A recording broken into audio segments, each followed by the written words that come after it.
हिंदुस्तान के आला एजाज के लिए नामजद शख्सियतों को सदर जमहूरिया रामनाथ कोविंद ने अवार्ड से सरफराज किया है। 112 अफराद में से 56 अफराद को आज राष्ट्रपति भवन में अवार्ड से नवाजा गया। बकिया लोगों को 16 मार्च को एजाज से नवाजा जाएगा। सदर जमहूरिया ने मुंतखब अफराद को पद्मश्री, पद्म भूषण और पद्म विभूषण से सरफराज किया। नेशनल कॉन्फ्रेंस सदर फारूक अब्दुल्ला ने कहा कि जम्मू कश्मीर असेंबली इलेक्शन लोकसभा चुनाव के साथ होना चाहिए।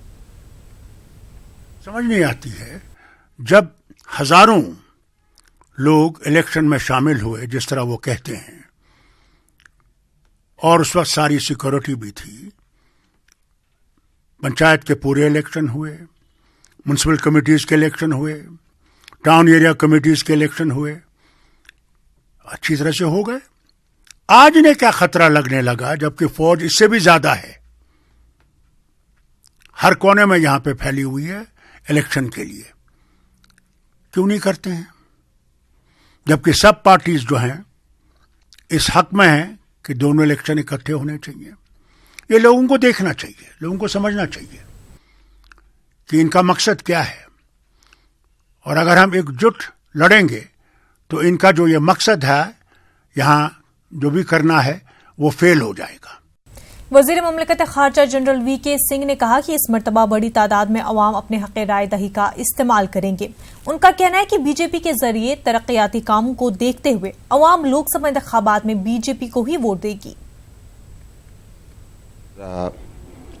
काम के कारण, क्योंकि इतना काम पिछले 40 वर्ष में नहीं हुआ है,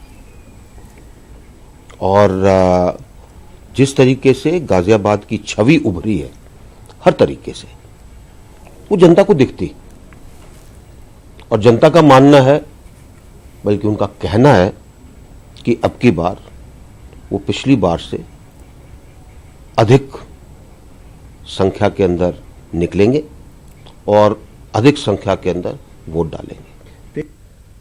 जम्मू कश्मीर के जिला पुलवामा के त्राल इलाके में एनकाउंटर खत्म हो गया है। त्राल के पिंगलिश इलाके में हुए इस एनकाउंटर में 2 मिलिटेंटों को हलाक किया गया है। एनकाउंटर मकाम से दोनों मिलिटेंटों की लाशें भी बरामद की गई हैं। इस एनकाउंटर में जैश के टॉप कमांडर मुदस्सिर अहमद खान को भी हलाक किया गया है। मुदस्सिर अहमद खान पुलवामा हमले का मास्टरमाइंड बताया जा रहा है। मुदस्सिर का ताल्लुक त्राल के मेडूरा इलाके से है। एनकाउंटर में हलाक हुए दूसरे मिलिटेंट की शिनाख्त अभी तक नहीं हो पाई है। जिस रिहायशी मकान में मिलिटेंट छुपे हुए थे वो तबाह हो गया है। वाज़ेह है, त्राल के पिंगलिश इलाके को फोर्सेज ने कल सुबह ही मुहासरे में ले लिया था। इस बीच एक रिहायशी मकान में छुपे मिलिटेंटों ने फोर्सेज पर फायरिंग की थी, जिसके साथ एनकाउंटर शुरू हो गया था।